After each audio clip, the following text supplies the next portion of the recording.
Welcome to LVM cinema. இன்றைக்கி நம்ம இந்த திரை விமர்சனத்தில் நடிகர் ஜெயம் ரவி நடிப்பில் வந்திருக்கக்கூடிய சைரன் அப்படின்ற படத்தை பற்றி தான் பார்க்க போகிறோம். இப்போ தான் நம்ம சேனலுக்கு முதல்ல வரீங்க, நம்ம சேனலை சப்ஸ்கிரைப் பண்ணிக்கிங்க, மறக்காமல் பெல் ஐக்கானை கிளிக் பண்ணிக்கிங்க. இந்த படத்தினுடைய கதை அப்படின்னு சொல்லி பார்த்தீங்கன்னா, செய்யாத தப்புக்காக கதாநாயகன் என்ன செய்கிறேன்னா 14 வருஷம் ஜெயிலில் இருக்கான்.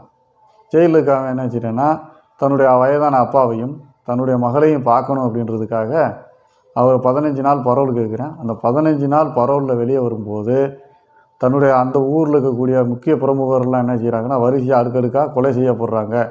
இந்த கொலைக்கு காரணம் இவனாக தான் இருக்கும் அப்படின்னு சொல்லிட்டு போலீஸில் இருக்கக்கூடிய இவங்களாம் என்ன செய்கிறாங்கன்னா சந்தேகப்படுறாங்க.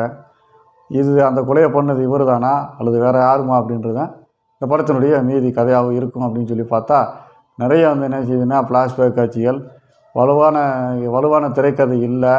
ரெண்டாவது பார்த்திங்கன்னா இமோஷனல் சீக்வன்ஸ் எதுவுமே ஒர்க் அவுட் ஆகலை. இந்த மாதிரி பல பிரச்சனைகளோடு இந்த படம் நகருது.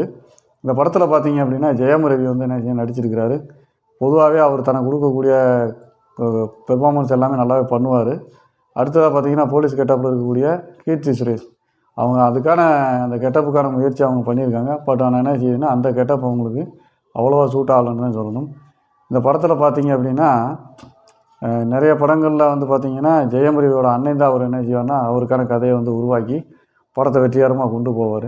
இந்த தடவை மாற்றி என்ன செய்யுன்னா வடிவேலு காமெடியில் சொன்ன மாதிரி இங்கே நாகம்மா மேலே சத்தியமா அப்படின்ற மாதிரி இங்கே என்ன மாமியாக தான் என்ன செய்கிறாங்கன்னா ப்ரொடியூஸ் பண்ணியிருக்காங்க ஜெயம் ரவிக்கு இந்த படத்துக்கு. இந்த படத்தில் மிகப்பெரிய மைனஸ் அப்படின்னு சொன்னால் வலுவான திரைக்கதை இல்லை. அடுத்ததாக பார்த்திங்கன்னா இமோஷனல் சீக்வன்ஸ் எதுவுமே நமக்கு என்ன செய்யணும்னா மைண்டில் ஒட்டலை.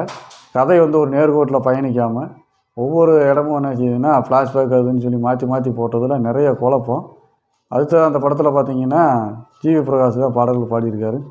அந்தளவுக்கு பாடல்கள் நமக்கு மனசில் நிற்கலை. அடுத்ததாக சாம் சிஎஸ் தான் பேக்ரவுண்ட் ஸ்கோர் பண்ணியிருக்காரு. அவருடைய பேக்ரவுண்ட் ஸ்கோர் ஓரளவுக்கு பரவாயில்லை. அதே மாதிரி சினிமோட்டோகிராஃபி இதெல்லாம் பார்த்திங்க அப்படின்னா ஒரு குறிப்பிட்ட பட்ஜெட்டுக்குள்ளே பண்ணணும்னு பண்ணியிருக்காங்க. பட் ஆனால் பட்ஜெட்டுக்குரிய படமும் ஓரளவுக்கு நல்லாவே ஒர்க் அவுட் ஆகலைன்னு சொல்லணும்.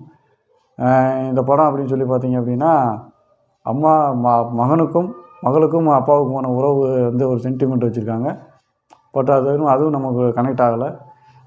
அப்பாவுடைய வயதானவர் அப்பாவுடைய மகனுக்குரிய கனெக்ட் அதுவும் சரியாக கனெக்ட் ஆகலை. யோகி பாபு தான் இந்த படத்துக்கு காமெடி ஆக்டராக நடிச்சிருக்காரு. ஒரு சில இடங்களில் சிரிக்கிற மாதிரி இருக்குது, ஒரு சில இடங்களில் சிரிக்க முடியலை. நாளைய யோகி பாபுவோட காமெடி டைமிங் காமெடி வர என்ன செய்ய நமக்கு ஏற்கனவே பார்த்து பழக்கப்பட்டது மாதிரி ஒரு போர் அடிக்கிற மாதிரி சூழ்நிலை தான் வருது.